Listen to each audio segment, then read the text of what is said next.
નમસ્કાર મિત્રો આપણે સ્ટીરિયો કેમિસ્ટ્રીના છેલ્લા લેક્ચરમાં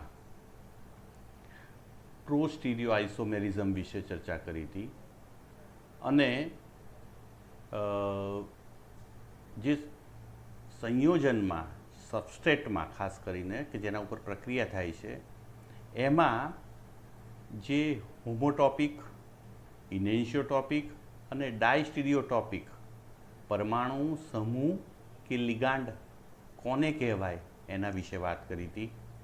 આ ઉપરાંત મિત્રો આપણે હોમોટોપિક ઇનેન્શિયોટોપિક અને ડાયસ્ટીરિયોટોપિક ફેઝ કોને કહેવાય એની પણ વાત કરતી।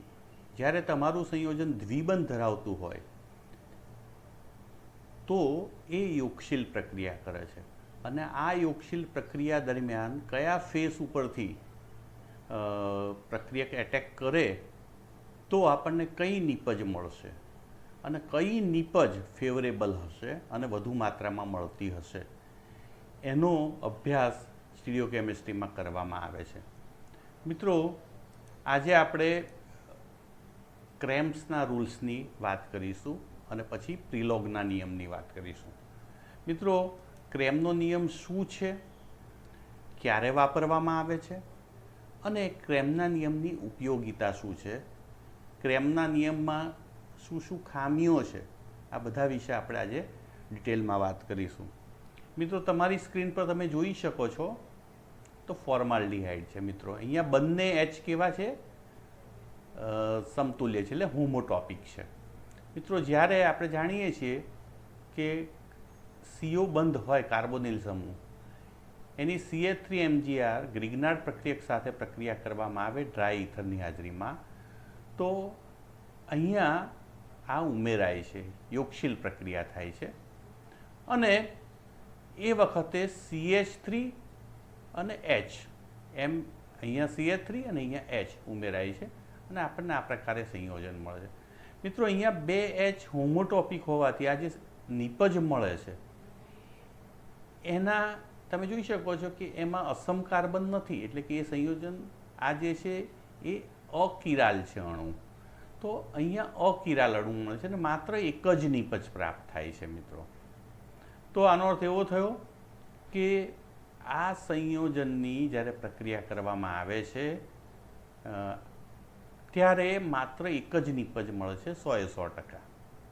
પણ મિત્રો જો અહીંયા એચની જગ્યાએ જો હું C6H5CH2 એટલે કે બેન્ઝાઇલ સમૂહ અહીંયા હું મૂકું તો શું થાય છે એનો આપણે અભ્યાસ કરીએ। તો મિત્રો એ જ રીતે CH3MgBr અને ડ્રાય ઇથરની હાજરીમાં જો આ રિએક્શન કરવામાં આવે તો કાર્બોનિલ સમૂહમાં CH3 ને OH એમ બે એડ થાય છે। મિત્રો અહીંયા તમે જોઈ શકો છો કે આ બંને કાર્બોનિલ સમૂહ સાથે જે કાર્બન છે એની સાથે જોડાયેલા બંને સમૂહો અલગ અલગ છે અને પરિણામે અહીંયા આપણને શું થાય છે તો કે જો આ CH3 સમૂહ હવે અહીંયા મિત્રો C ડબલ બોન્ડ O જે છે એ કેવો છે, sp2 હાઇબ્રિડાઇઝ એટલે સમતલીય છે। તો જો આને આપણે સપાટીમાં આખા અણુને કલ્પીએ આ તમારી સ્ક્રીનની તો ઉપરની તરફથી એટલે કે આપણી તરફથી અથવા તો પાછળની તરફથી એમ બે પ્રકારે આ CH3 સમૂહ એટેક કરી શકે। જો મિત્રો ઉપરથી એટેક થાય એટલે કે ઉમેરાય આ અણુ તો યોગશીલ પ્રક્રિયા જો ઉપરની તરફથી થાય તો આ નીપજ પ્રાપ્ત થાય છે CH3 અને CH3 આપણી તરફ છે અને OH પાછળની તરફ છે મિત્રો પ્લેનની, જ્યારે PH CH2 C અને H આ બધા સમતલમાં છે સ્ક્રીનની, જ્યારે ડાર્ક કરેલો આ CH3 સમૂહ આપણા તરફ આવે છે અને આ પાછળ। મિત્રો આને સોહર્સ પ્રોજેક્શન કહેવામાં આવે। હવે જો આ ઉપરને બદલે CH3 સમૂહ પાછળની બાજુથી એટેક કરે એટલે કે બીજી ફેઝ પરથી એટેક કરે મિત્રો તો આ નીપજ પ્રાપ્ત થાય છે, OH ઉપર આવે છે આપણી તરફ અને CH3 સમૂહ સમતલની પાછળની તરફ। મિત્રો અહીંયા બંને તરફ જે એટેક થવાની સંભાવના છે સમાન હોવાથી આ બંને સંયોજનો 50-50% મળે છે। આ બંને એકબીજાના પ્રતિબિંબો છે, એકબીજા પર અધ્યારોપિત ના થાય એવા, એને ઇનેન્શિયોમર્સ તરીકે ઓળખવામાં આવે છે. તો મિત્રો આ સંયોજન છે કે જે પોતે કિરાલ નથી, એટલે કે અકિરાલ છે, પણ જ્યારે એની યોગશીલ પ્રક્રિયા કરવામાં આવે છે ત્યારે એમાંથી બે નિપજો પ્રાપ્ત થાય છે, જે ઇનેન્શિયોમર્સ એકબીજાની, અને બંનેનું પ્રમાણ 50-50% છે, અને પરિણામે એ રેસેમિક મિશ્રણ આપે છે. તો મિત્રો અહીં આપણે આ જે વાત કરી, તો અહીંયા આ જે સપાટી જે છે એ ઇનેન્શિયોટોપિક ફેઝ છે, અને ઇનેન્શિયોટોપિક ફેઝમાં બંને તરફથી જે એટેક થવાની સંભાવના બિલકુલ સમાન હોય છે. હવે મિત્રો આગળ વાત કરીએ તો અહીંયા H એમનો એમ રહે છે, પણ અહીંયા CH2PH એટલે કે બેન્ઝાઇલ સમૂહની જગ્યાએ જો આવો કિરાલ કાર્બન ધરાવતો સમૂહ હાજર હોય, તમે જુઓ છો આ કિરાલ કાર્બન છે, એક ઇથાઇલ સમૂહ છે, એક હાઇડ્રોજન છે, અને એક ફિનાઇલ સમૂહ છે. મિત્રો અહીંયા ફિનાઇલ, કાર્બન, કાર્બોનિલ સમૂહનો કાર્બન અને H બધા આપણા જે સમતલ છે સ્ક્રીનનું એની અંદર છે, CO બધું જ. પણ મિત્રો ET સમૂહ જે છે, ઇથાઇલ સમૂહ, એ આપણી તરફ બહારની તરફ આવે છે, સમતલની આગળની તરફ, જ્યારે H જે છે સમતલની પાછળની તરફ જાય છે. મિત્રો અહીંયા તમે જોઈ શકો છો કે અહીંયા અસમ કાર્બન આવે છે, સાની? કાર્બોનિલ સમૂહની આલ્ફા પોઝિશન ઉપર. તો આ અસમ કાર્બનને કારણે હવે વાત બદલાય છે મિત્રો. તો શું થાય છે? તો કે હવે ફરીથી આની જેમ જ CH3MgBr ડ્રાય આદિમાં પ્રક્રિયા કરવામાં આવે છે, ત્યારે ઉપરના તરફથી અને પાછળની તરફથી એમ બે બાજુથી આ CH3 સમૂહ એટેક કરે તો આની જેમ જ બિલકુલ નિપજ મળે છે મિત્રો. CH3 સમૂહ આગળ અને OH પાછળ, અહીંયા OH આગળ અને CH3 સમૂહ પાછળ. તો મિત્રો આપણે જોઈ શકીએ છીએ કે આ બંને નિપજો છે એ આપણને પ્રાપ્ત થાય છે. મિત્રો અહીંયા બંને નિપજો જે છે એ એકબીજાને પ્રતિબિંબી નથી, પણ ડાયસ્ટીરિયોટોપિક છે, એટલે ડાયસ્ટીરિયોમર્સ છે. તો આનો અર્થ એમ થયો કે અસમ કાર્બન હોય જો આલ્ફા પોઝિશનમાં કાર્બોનિલ સમૂહ, તો એવે વખતે આ જે એડિશન પ્રક્રિયા થાય છે એ વખતે નવું જે કિરાલ સેન્ટર ઉત્પન્ન થાય છે, તો એકની R કિરાલિટી હશે ને બીજાની S હશે. આની તો કિરાલિટી જે ઓરિજિનલ છે એ જ જળવાય છે, પણ અહીંયા બદલાય છે અને પરિણામે આપણને ડાયસ્ટીરિયોમર્સ પ્રાપ્ત થાય છે. તો મિત્રો આ જે કીટોનિક ગ્રુપ છે, કાર્બોનિલ સમૂહ અથવા તો દ્વિબંધ જે છે, એની બંને ફેઝ એટલે બાજુઓ એ કઈ કહેવાય છે? ડાયસ્ટીરિયોટોપિક ફેઝ કહેવાય છે. તો મિત્રો ડાયસ્ટીરિયોટોપિક ફેઝમાં જ્યારે પણ આવો ન્યુક્લિયોફાઇલ એટેક કરે ત્યારે બંને તરફથી એટેક થવાને કારણે આપણને ડાયસ્ટીરિયોમર્સની જોડ મળે છે. તો અહીંયા ડાયસ્ટીરિયોમર્સનું પ્રમાણ કેટલું હશે? તો અહીંયા બંને તરફથી એટેક થવાની સંભાવના સમાન નથી મિત્રો. કેમ? કારણ કે અહીંયા બીજા ગ્રુપ જોડાયેલા છે. આ ગ્રુપની અવકાશી અવરોધ અસર જોવા મળે છે, અને જેને કારણે કોઈ એક નિપજ વધુ માત્રામાં મળે છે અને બીજી નિપજ ઓછી માત્રામાં મળે છે. તો જે નિપજ વધુ માત્રામાં મળતી હોય એને મુખ્ય નિપજ કહેવામાં આવે છે, અને જે નિપજ ઓછી માત્રામાં મળતી હોય એને ગૌણ નિપજ એટલે કે માઇનોર નિપજ, એટલે કે મેઇન પ્રોડક્ટ અને માઇનોર પ્રોડક્ટ, એમ બે પ્રકારની પ્રોડક્ટ મળે છે. તો મિત્રો અહીંયા તમે જોઈ શકો છો કે આ જે છે એ હોમોટોપિક ફેઝ ધરાવે છે સંયોજન. આ સંયોજન જે છે એ ઇનેન્શિયોટોપિક ફેઝ ધરાવે છે, જ્યારે આ જે છે એ ડાયસ્ટીરિયોટોપિક ફેઝ ધરાવે છે. આની પ્રક્રિયા થાય છે ત્યારે એક જ નિપજ 100% મળે છે, કોઈ અવકાશીય સમઘટકો મળતા નથી. પણ આની પ્રક્રિયા થાય છે ઇનેન્શિયોટોપિક જે ફેઝ ધરાવે છે એવા સંયોજનની, ત્યારે હંમેશા બે ઇનેન્શિયોમર્સ પ્રાપ્ત થાય છે અને બંનેનું પ્રમાણ સરખું હોય છે, જે રેસેમિક મિશ્રણ તરીકે ઓળખાય છે. જ્યારે આલ્ફા પોઝિશન ઉપર અસમ કાર્બન આવેલો હોય ત્યારે એવું સંયોજન કાર્બોનિલ સમૂહ ધરાવતું એ હંમેશા ડાયસ્ટીરિયોટોપિક ફેઝ ધરાવે છે, અને એના પ્રક્રિયાને અંતે હંમેશા ડાયસ્ટીરિયોમર્સ મળે છે. મિત્રો, આ ડાયસ્ટીરિયોમર્સ જે છે એનું પ્રમાણ જે છે એ સરખું હોતું નથી. એકનું પ્રમાણ વધુ હોય છે એને મેઇન પ્રોડક્ટ કહેવામાં આવે છે, અને ઓછું હોય એને ગૌણ પ્રોડક્ટ કહેવામાં આવે. તો મિત્રો, કેમ એક પ્રોડક્ટ વધુ પ્રમાણમાં મળે? આને સ્ટીરિયો સિલેક્ટિવ પ્રક્રિયા કહેવામાં આવે છે. તો જે નિપજો શક્ય છે એમાંથી એક નિપજ વધુ મળે છે ને એક ઓછી મળે છે. તો આવું થવાનું કારણ શું? તો આના માટે ક્રેમનો નિયમ જે છે એ આપણને હેલ્પફુલ થાય છે. તો મિત્રો, ક્રેમનો નિયમ શાના માટે ઉપયોગમાં આવે છે? તો કોની માટે? આલ્ફા કિરાલ કાર્બન ધરાવતા કાર્બોનિલ સંયોજન માટે. તો મિત્રો, અહીંયા તમે જોઈ શકો છો તમારી સ્ક્રીન ઉપર કે CH3CO અને આ અસમ કાર્બન ધરાવતો 3 સમૂહો જુદા છે એવું આપણને આલ્ફા અસમ કાર્બન ધરાવતો કાર્બોનિલ સંયોજન છે મિત્રો. તો એનો આર સમૂહ CORનો એટલે કીટોન છે, એટલે આર સમૂહ છે મિત્રો. હવે જે 3 સમૂહો જોડાયેલા છે અસમ કાર્બન સાથે, કાર્બોનિલ સમૂહ સિવાયના, એને મિત્રો હંમેશા મીડિયમ, લાર્જ અને સ્મોલ એમ 3 નામકરણ આપવામાં આવે છે. મિત્રો, નામકરણ માટે આપણે શાને અનુસરીશું? આપણા જે RS નામકરણમાં જે આપણી અગ્રતાક્રમ નક્કી કરવાની પદ્ધતિ હતી, સિલેક્શન રૂલ્સ, એને જ આપણે ફોલો કરવાના છે. મિત્રો, એક થોડોક સુધારો જે છે આમાં એ છે કે જો તમારો સમૂહ અસમ કાર્બન સાથે જોડાયેલો એ લોન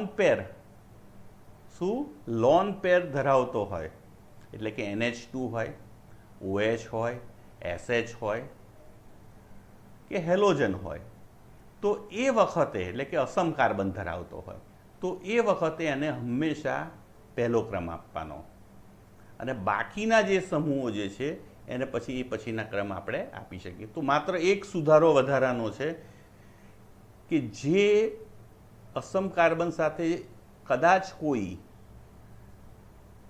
લોન પેર ધરાવતો અસમ પરમાણુ જોડાયેલો હોય, એટલે કે ધારો કે OH સમૂહ હોય, OCH3 હોય, NH2 હોય, NHR હોય અથવા તો SH હોય, તો એવા સમૂહો જ્યારે પણ હોય ત્યારે એને હંમેશા અગ્રતા ક્રમ 1 આપવાનો, અને બાકીનાને આપણે જે RS નામકરણમાં જે આપણે યુઝ કરતા હતા અગ્રતા ક્રમ આપવાના સિલેક્શન રૂલ્સ, એનો જ આપણે ઉપયોગ કરવાનો છે. મિત્રો, જો એવો સમૂહ ના હોય ધારો કે, તો પછી આપણે નોર્મલ રીતે જ અગ્રતા ક્રમ નક્કી કરવાનો. એમાંથી સૌથી મોટો હોય એને લાર્જ, સૌથી નાનો હોય એને સ્મોલ, અને વચ્ચેનો એને મીડિયમ આપણે આપીશું. મિત્રો, હવે આપણે જાણીએ છીએ કે આપણું સંયોજન એ આલ્ફા પોઝિશનમાં અસમ કાર્બન ધરાવે છે, અને પરિણામે એ ડાયસ્ટીરિયોટોપિક ફેઝ ધરાવે છે. તો એની જે આ સપાટી જે છે એની ઉપરની તરફથી અને નીચેની તરફથી જો એટેક થાય તો આપણને 2 ડાયસ્ટીરિયોમર્સ પ્રાપ્ત થતા હોય છે. તો અહીંયા તમને બતાવેલા છે બંને ફેઝ એ ડાયસ્ટીરિયોટોપિક ફેઝ છે. મિત્રો, અહીંયા કાર્બોનિલ સમૂહની જગ્યાએ કાર્બન કાર્બન દ્વિબંધ પણ હોઈ શકે છે, કાર્બન ઓક્સિજન અથવા તો નાઇટ્રોજન પણ હોઈ શકે છે. તો મિત્રો, કોઈ પણ દ્વિબંધમાં જ્યારે આવી પ્રક્રિયા થાય, એની બાજુમાં અસમ કાર્બન આવેલો હોય ત્યારે એ હંમેશા ડાયસ્ટીરિયોટોપિક ફેઝ બને છે, અને બંને તરફથી, ઉપર ને નીચે તરફથી જ્યારે પ્રક્રિયક ઉમેરાય છે યોગશીલ પ્રક્રિયા દરમિયાન, ત્યારે હંમેશા જે 2 નિપજ મળે છે એકબીજાને ડાયસ્ટીરિયોમર્સ તરીકે મળે છે.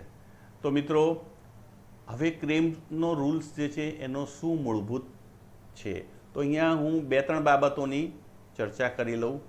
તો મિત્રો, સૌથી પહેલાં શું કરવાનું કે જો સંયોજન તમારું એ આલ્ફા અસમ કાર્બન ધરાવતું હોય, તમારું કાર્બોનિલ સંયોજન, તો એવે વખતે અસમ કાર્બન સાથે જોડાયેલા, એટલે ક્રેમ્સનો રૂલ્સનો આપણે ઉપયોગ કરતી વખતે 4 મુદ્દા ધ્યાનમાં રાખવાના. પહેલો કે કાર્બોનિલ સમૂહને આલ્ફા પોઝિશને અસમ કાર્બન આવેલો હોવો જોઈએ, નંબર 1, તો જ આપણે ક્રેમ્સનો નિયમ ઉપયોગ કરી શકીએ છીએ. બીજો નંબર કે જે અસમ કાર્બન છે એ અસમ કાર્બન સાથે જોડાયેલા ત્રણેય જે જુદા સમૂહો છે એને અગ્રતાક્રમના નિયમોને આધારે જ સ્મોલ, લાર્જ અને મીડિયમ એમ નામકરણ આપી દો. મિત્રો, અહીંયા એક વધારાની વાત જે મેં અગાઉ કરી એ કે જો તમારા આ જે અસમ કાર્બન સાથે જોડાયેલા સમૂહ છે એ પૈકી જો કોઈ લોન પેર ધરાવતો પરમાણુ હોય, એટલે કે OH સમૂહ હોય, NH2 હોય કે SH હોય, તો એવે વખતે અથવા તો હેલોજન હોય તો એવે વખતે એને પહેલો અગ્રતાક્રમ હંમેશા આપવાનો, એટલે કે લાર્જ ગણવાનો, અને ત્યાર પછી બીજાને આપવાના. તો મિત્રો, અહીંયા આ બીજી બાબત. ત્રીજી મહત્ત્વની બાબત એ છે કે હવે શું કરવાનું, તો કે હવે તમારે શું કરવાનું છે તો કે સ્મોલ, લાર્જ અને મીડિયમ જે તમે નામકરણ કરી દીધું પછી જે લાર્જ ગ્રુપ છે, સૌથી મોટો અગ્રતાક્રમ જેનો પહેલો છે, એને હંમેશા કાર્બોનિલ સમૂહની એન્ટી પોઝિશનમાં ગોઠવવાનો. તો કાર્બોનિલ સમૂહની એન્ટી પોઝિશન એટલે શામાં? ન્યુમેન પ્રોજેક્શનની અંદર. તો મિત્રો, અહીંયા તમે જોઈ શકો છો કે મેં એક આલ્ફા અસમ કાર્બન ધરાવતો કાર્બોનિલ સંયોજન લીધું છે. તો અહીંયા C ડબલ બોન્ડ O છે આ મિત્રો. અહીંયા R ગ્રુપ છે, આવું કોઈ પણ H હોય, CH3 કોઈ પણ હોય, તો એ યલો કલર છે આપણે. અને અહીંયા આ ત્રણ સમૂહો, આ કાર્બન જે છે એ અસમ કાર્બન છે મિત્રો. તો મિત્રો, તમે જોઈ શકો છો કે અહીંયા જે વ્હાઇટ જે છે એ હાઇડ્રોજન છે, સ્મોલ ગ્રુપ છે આપણે માની લઈએ. આ બ્લુ જે છે એ મીડિયમ છે, આના કરતાં મોટું છે, અને આ ગ્રીન જે છે એ લાર્જ ગ્રુપ છે. તો મિત્રો, તમે જોઈ શકો છો સ્મોલ, મીડિયમ અને લાર્જ એમ આપણે ત્રણેયને નંબરિંગ કરી અગ્રતાક્રમ આપી દીધો. તો મિત્રો, હવે આ જે કાર્બોનિલ સમૂહનો દ્વિબંધ છે એ કાર્બોનિલ સમૂહને હંમેશા એન્ટી પોઝિશનમાં આ રીતે આ લાર્જ સમૂહ ગોઠવાયેલો હોવો જોઈએ. તો જો મિત્રો, આપણે આને ન્યુમેન પ્રોજેક્શન જોવું હોય તો આ તરફથી જોવું પડે. તો હું જોઉં છું તમારી તરફ, હું આ ફેરવી દઉં છું. તો તમે જોઈ શકો છો કે અહીંયા આ CO છે અને આ R એ બિલકુલ ઊભી લાઈનમાં છે મિત્રો. તમે જોઈ શકો છો બિલકુલ ઊભી લાઈનમાં. જ્યારે આ જે આગળનો R ગ્રુપ છે કાર્બોનિલ સમૂહ સાથે જોડાયેલો, એની બિલકુલ પાછળની તરફ એ શું છે? લાર્જ ગ્રુપ ગ્રીન કલરનો આવેલો. તમે જોઈ શકો છો ગ્રીન કલરનો, જે મિત્રો આને આ કાર્બોનિલ સમૂહને બિલકુલ કેવો છે? એન્ટી પોઝિશનમાં છે. તો હંમેશા શું કરવાનું? તો કે લાર્જ સમૂહને કાર્બોનિલ સમૂહની એન્ટીએ ગોઠવવાનો. તો આ ત્રીજું ધ્યાન રાખવાનું છે. પહેલું શું ધ્યાન રાખવાનું? તો કે કાર્બોનિલ સમૂહને અસમ કાર્બન હોય આલ્ફા પોઝિશનમાં તો જ ક્રેમનો નિયમ વપરાય. નંબર 2, જે અસમ કાર્બન છે એના લેબલિંગ આપો, અગ્રતાક્રમ 1, 2, 3. એ પણ મેં તમને વાત કરી. એમાં એક વધારાની વાત કઈ યાદ રાખવાની છે કે જો NH2, OH કે SH જેવા લોન પેર ધરાવતા સમૂહ હોય તો એને પહેલો નંબર હંમેશા આપવાનો. તો આ બીજી બાબત. ત્રીજી બાબત જે છે કે કાર્બોનિલ સમૂહ જે છે એની એન્ટી પોઝિશનમાં હંમેશા લાર્જને ગોઠવો. તે પણ આપણે ગોઠવી દીધું. હવે મિત્રો, શું થયું કે આવું ગોઠવણી કરતાં આ તરફ શું આવ્યું? સ્મોલ ગ્રુપ, અને આ બાજુ કયું આવ્યું? મીડિયમ. તો મિત્રો, હવે જ્યારે આની ઉપર પ્રક્રિયા થાય છે, અહીંયા ઉમેરાય છે CH3 સમૂહ આ કાર્બન ઉપર, ત્યારે સ્વાભાવિક છે કે અહીંયા હાઇડ્રોજન સ્મોલ ગ્રુપ છે, હાઇડ્રોજન હોય કે બીજો કોઈ પણ સ્મોલ ગ્રુપ હોય, એ તરફથી અવકાશી અવરોધ કેવો થાય છે? જો અહીંથી એટેક થાય તો અવકાશી અવરોધ ઓછો નડે છે મિત્રો. પણ જો એટેક આ તરફથી થાય, મીડિયમ તરફથી, તો અવકાશી અવરોધ આની સાથે વધુ થાય છે CH3 સમૂહનો, અને બંનેનો અવકાશી અવરોધ કરવાથી એ પ્રિફરેબલ એટેક કરવાની પોઝિશન નથી અથવા તો સમતલ નથી. તો આપણે જે ઊભું લીધું છે એની એક સપાટી આ છે, એક ફેસ, અને બીજો ફેસ આ છે. મિત્રો, આપણે જાણીએ છીએ આ બંને ફેસ ડાયસ્ટીરિયોટોપિક ફેસ છે. એટલે જો આ બાજુથી એટેક થાય તો એક નિપજ મળે, અને આ બાજુથી એટેક થાય તો નિપજ મળે. તો ક્રેમનો નિયમ એવું કહે છે કે હંમેશા સ્મોલ તરફથી એટેક થાય એવી નિપજ મુખ્ય નિપજ તરીકે, એટલે કે મેઇન પ્રોડક્ટ તરીકે મળે છે, અને હંમેશા ડાયસ્ટીરિયોમર્સનું જે આપણને 2 મળે છે એમાં એનું પ્રમાણ વધુ હોય છે. જ્યારે આ તરફથી એટેક થાય એ ક્રેમના નિયમની ઓપોઝિટ છે. એટલે એવી જો પ્રોડક્ટ મળે તો એને આપણે શું કહીશું? Anti crime products. બરાબર? તો જો સ્મોલ તરફથી એટેક થાય ત્યારે જે ડાયસ્ટેરિયોમર્સ મળે એને આપણે ક્રેમ્સ પ્રોડક્ટ કહીશું. જ્યારે મીડિયમ તરફથી એટેક થાય અને જે પ્રોડક્ટ મળે, જે ડાયસ્ટેરિયોમર્સ મળે, એને આપણે એન્ટી ક્રેમ્સ પ્રોડક્ટ કહીશું. તો મિત્રો, આપણે બરોબર સમજી ગયા કે ક્રેમનો રૂલ શું કહે છે? તો કે એ કોના માટે વપરાય છે? તો આલ્ફા અસમ કાર્બન ધરાવતા કાર્બોનિલ સંયોજનો માટે વપરાય છે. બીજો આપણે ધ્યાન શું રાખવાનું છે? તો કે અસમ કાર્બનના ત્રણેય કાર્બનોને નંબરિંગ કરવાનું છે, 1 2 3. તો એમાં 1 જે છે એ લાર્જ, જેને લાર્જ, સ્મોલ ને મીડિયમ, સોરી મિત્રો, લાર્જ, સ્મોલ ને મીડિયમ. તો લાર્જ જે છે જેમાં આપણે 1 આપતા હતા એને મોટામાં મોટો હોય એને ગણવાનો. તો એ આપણે જે સિક્વન્સ રૂલ્સ છે એને અનુસરીને આપીએ છીએ. માત્ર ધ્યાન એ લોન પેર સમૂહ ધરાવતા સમૂહો હોય ત્યારે જ એને આપણે પહેલો નંબર આપવાનો છે.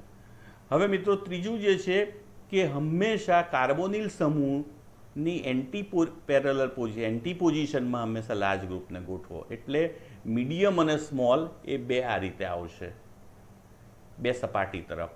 તો સ્મોલ તરફથી જે ફેસ છે એના તરફથી એટેક જે છે એ ક્રેમ્સના રૂલ્સ અનુસાર ફેવરેબલ છે. જ્યારે મીડિયમ તરફથી જે એટેક થાય છે એ ક્રેમ્સના નિયમ અનુસાર ફેવરેબલ ઓછો છે. અને પરિણામે જે મેજર નિપજ મળે છે એને આપણે ક્રેમ્સ પ્રોડક્ટ તરીકે ઓળખીશું અને માઇનોર પ્રોડક્ટ છે એને આપણે એન્ટી ક્રેમ્સ પ્રોડક્ટ તરીકે ઓળખીશું. તો હંમેશા મેજર પ્રોડક્ટનું પ્રમાણ વધુ હોય છે એવું ક્રેમ્સનો રૂલ્સ આપણને કહે છે. મિત્રો, તમે અહીંયા જોઈ શકો છો, તો મેં જે તમને બતાડ્યું તે જ પ્રમાણે CO છે અને R છે એ આગળના કાર્બન સાથે છે, જ્યારે પાછળના કાર્બન સાથે લાર્જ, સ્મોલ અને મીડિયમ એમ 3 સમૂહો અસમ કાર્બન સાથે જોડાયેલા છે. મિત્રો, અહીંયા હંમેશા આ લાર્જ જે છે ગ્રુપ એ હંમેશા આને એન્ટી પોઝિશનમાં છે. તમે જોઈ શકો છો. તો ક્રેમનો નિયમ કહે છે આપણને કે આ રીતે ગોઠવણ હંમેશા કરો. હવે તમે જુઓ છો કે અહીંથી જો એટેક થાય તો એ સ્મોલવાળા ફેસથી એટેક થાય છે. જો અહીંથી એટેક થાય તો એ મીડિયમવાળા થાય. તો અહીંથી એટેક થાય તો આપણને આ ઇક્લિપ્સ અવસ્થા પહેલાં પ્રાપ્ત થાય છે. એટલે જેવો અહીંયા NU દાખલ થયો તો ઉપરના કાર્બન સાથે અહીંયા NU જોડાય છે અને આ O અહીંયા આ રીતે જોડાય છે. તો મિત્રો, અહીંયા ઇક્લિપ્સ અવસ્થા મળી.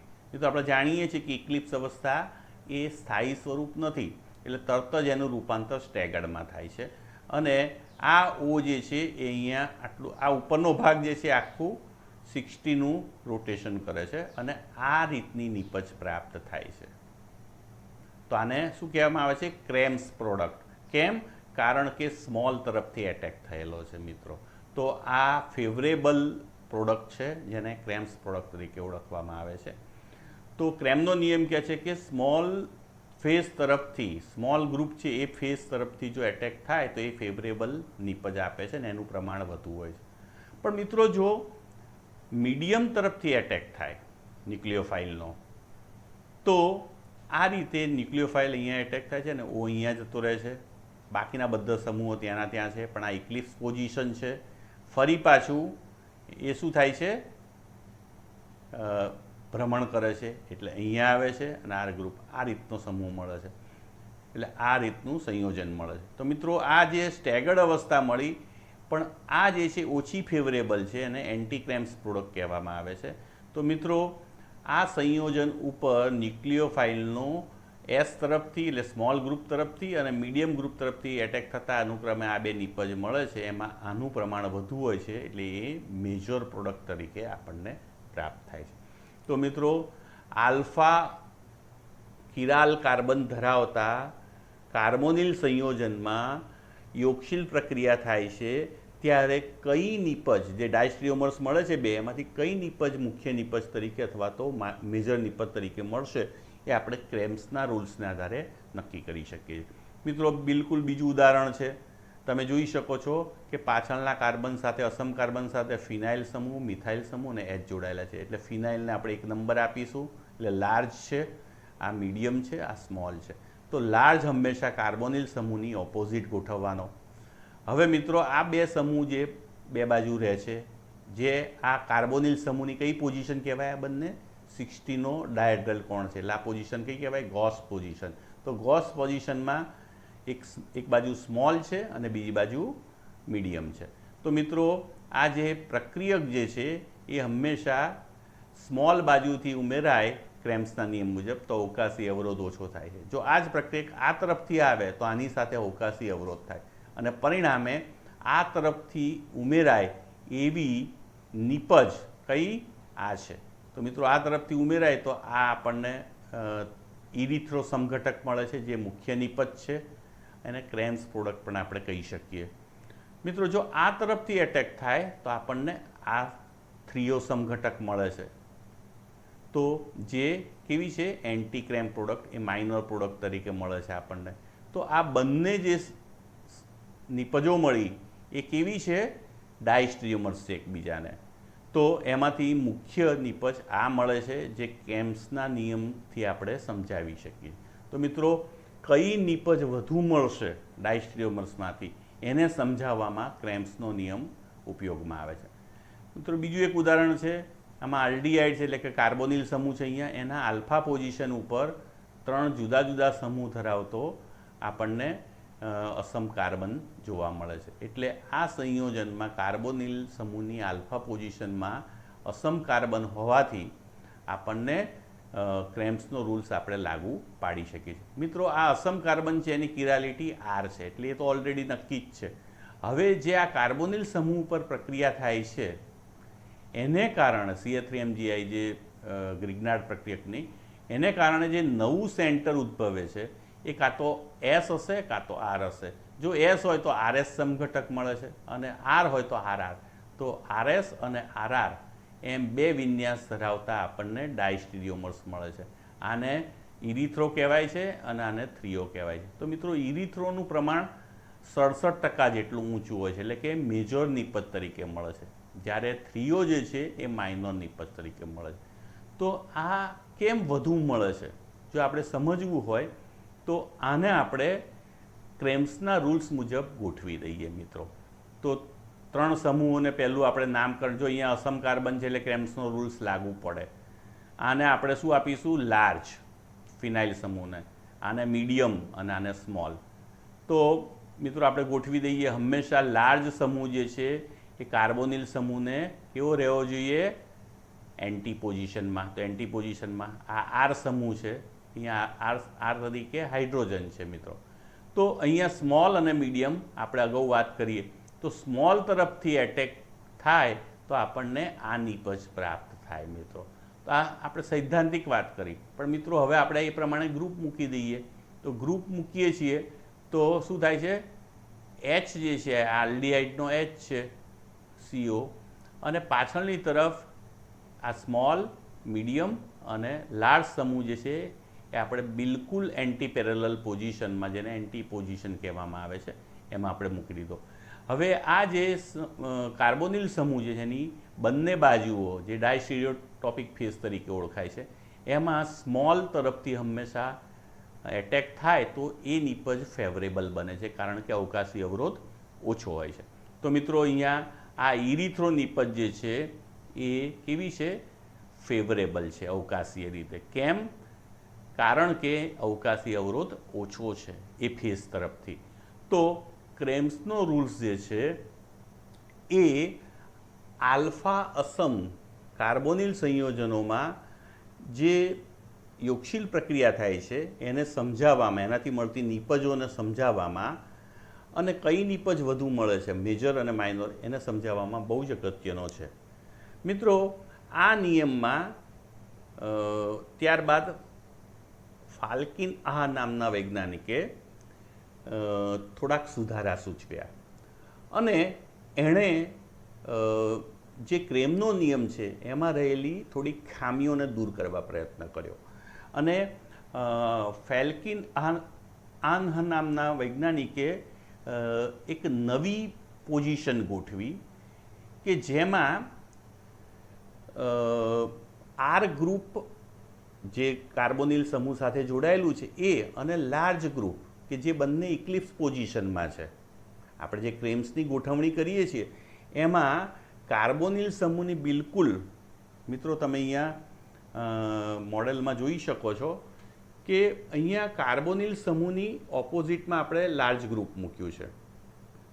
એટલે અહીંયા આર સમૂહ જે છે આગળનો અને આ બંને ઇક્લિપ્સ પોઝિશનમાં છે મિત્રો, નોર્મલ કન્ડિશનમાં, જેણે ક્રેમ્સે સૂચવેલી છે. એટલે આ પોઝિશનમાં જો આ સમૂહ નાનો હોય આર સમૂહ, તો ક્રેમે આ આર સમૂહને લક્ષમાં લીધો નહોતો, પણ ફેલ્કીને આ સમૂહને ધીરે ધીરે મોટો કર્યો.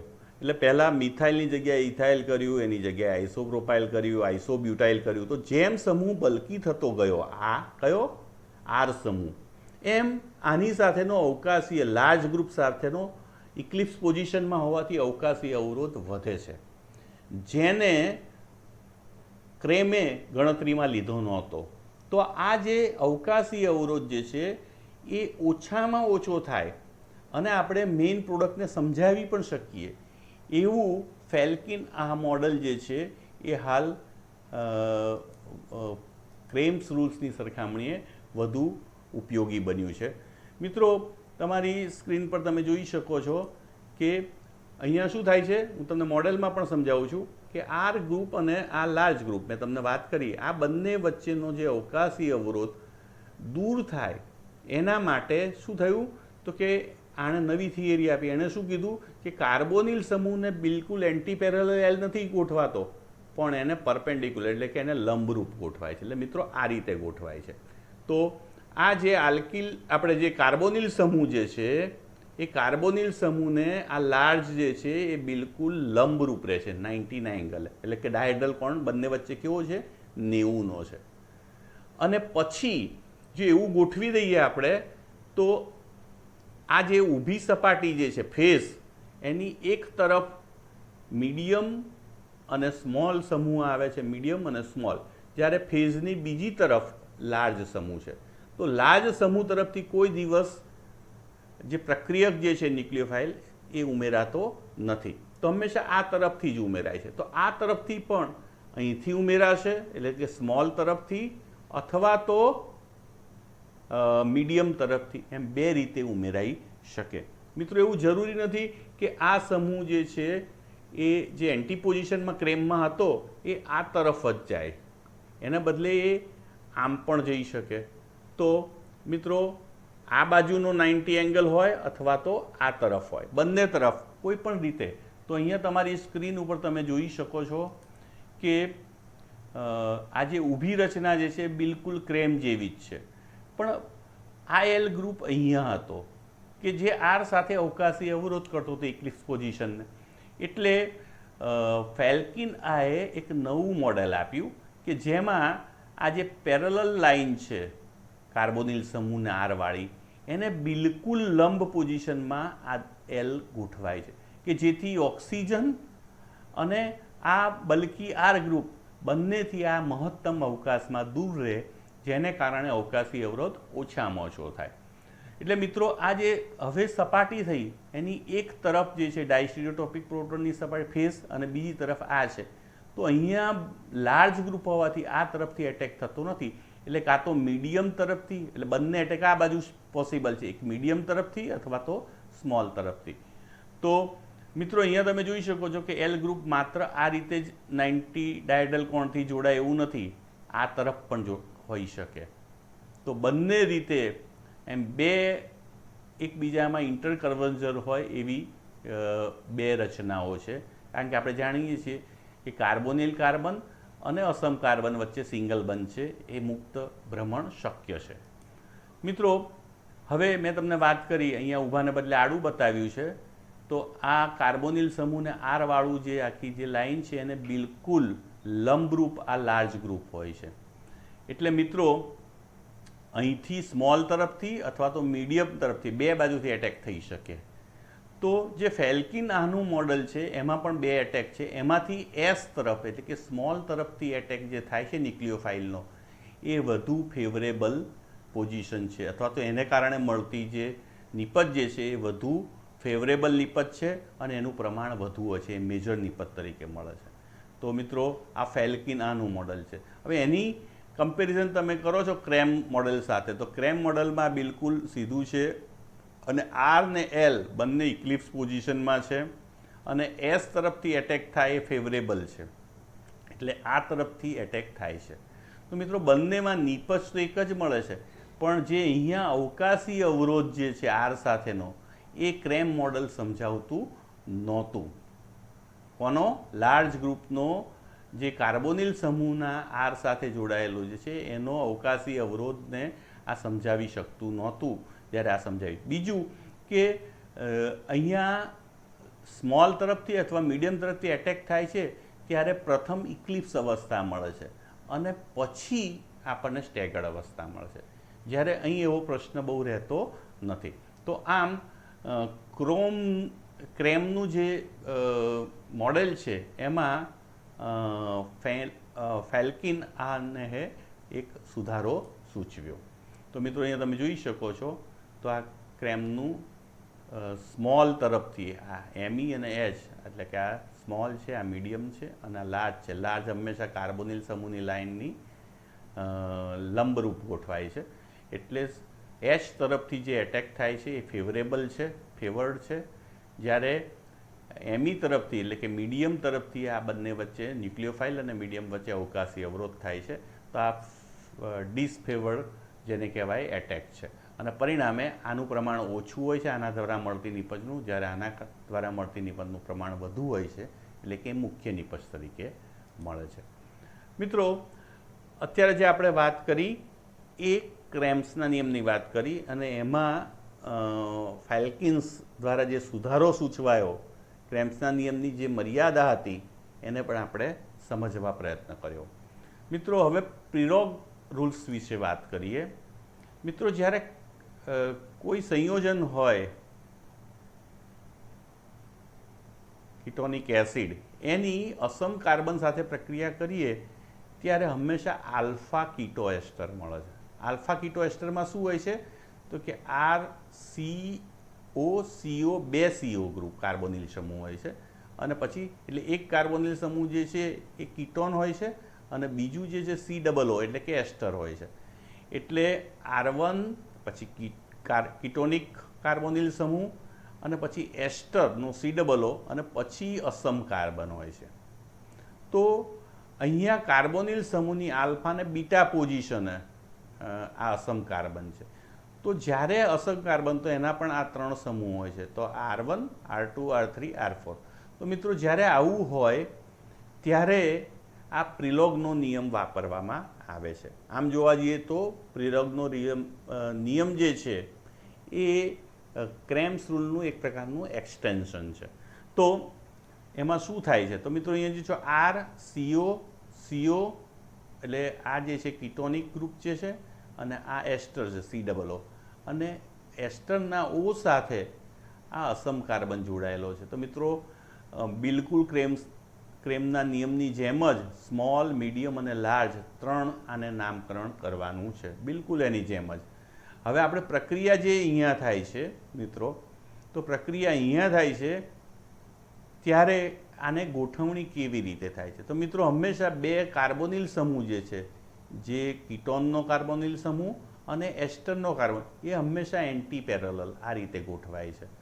એટલે R CO પછી O અને ફરીથી આવે છે. ત્યારે મિત્રો આ 3 ગ્રુપ પૈકી જે સ્મોલ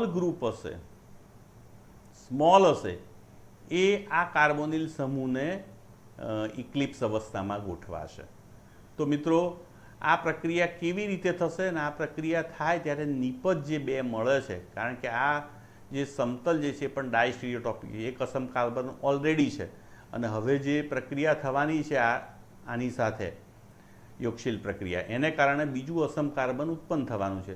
તો જે નિપજ જે છે એમાં 2 અસમ કાર્બન છે અને જેને કારણે આપણને ડાયસ્ટીરિયોમર્સની જોડ મળશે. તો આ જે ફેઝ જે છે કાર્બોનિલ સમૂહના બે ફેઝ એ કેવા છે? ડાયસ્ટીરિયોટોપિક ફેઝ છે. તો મિત્રો આલ્ફા કીટો એસ્ટર જે છે એની ગોઠવણી પ્રિલોગના નિયમ મુજબ કેવી રીતે કરવામાં આવે છે એની વાત. તો મિત્રો આર સીઓ તો પહેલાં બંને સીઓને એકબીજાને એન્ટી પેરેલલ ગોઠવો. આ એન્ટી પેરેલલ ગોઠવો એટલે ઓટોમેટિક આ સી આ રીતે આવશે. અને હવે આ મીડિયમ, લાર્જ અને સ્મોલમાંથી આ જે સ્મોલ જે છે એ હંમેશા કાર્બોનિલ સમૂહ જે છે એની ઇક્લિપ્સ રહે એ રીતે ગોઠવવાનો છે. મિત્રો આનું મોડલ જે છે એનાથી હું તમને સમજાવવા પ્રયત્ન કરું. મિત્રો અહીંયા તમે જોઈ શકો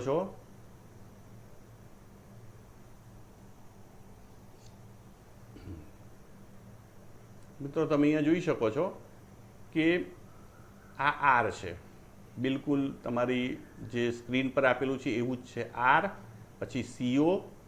આ સીઓ શાનો છે? કાર્બોનિલ સમૂહનો. આ સીઓ જે છે એસ્ટરનો. તો આ COO એટલે આ ત્રણ લાલ છે ઓ છે. તો આર, CO અને પછી આની સાથે આ અસમ કાર્બન જોડાયેલો છે. મિત્રો અસમ કાર્બનમાં અગાઉની જેમ જ મેં વાત કરી કે આ જે છે એ સ્મોલ છે, બ્લુ જે છે એ મીડિયમ છે, જ્યારે ગ્રીન જે છે એ કેવો છે? લાર્જ ગ્રુપ છે. તો મિત્રો તમે જોઈ શકો છો કે પ્રિલોગનો નિયમ શું કહે છે કે આ જે પહેલો કાર્બોનિલ એટલે કે કીટો કાર્બોનિલ સમૂહ જે છે એ અને આ જે સ્મોલ જે છે અસમ કાર્બન સાથે જોડાયેલો સ્મોલ, એ બંને કેવા રહેવા જોઈએ? એકબીજાને ઇક્લિપ્સ પોઝિશનમાં રહેવા જોઈએ. તો ઇક્લિપ્સ પોઝિશન કેવી રીતે નક્કી કરવી? તો મિત્રો ન્યુમાન પ્રોજેક્શન બહુ જ આપણને મદદરૂપ થાય. તમે જુઓ છો બિલકુલ ન્યુમાન પ્રોજેક્શન એટલે અહીંથી તમે જુઓ તો બધા જ આ CO સમૂહ H, આ O, CO, O અને કાર્બન બધા એક જ લાઇનમાં સપાટીમાં આવી જાય છે. બહાર કોણ રહે છે સપાટીની?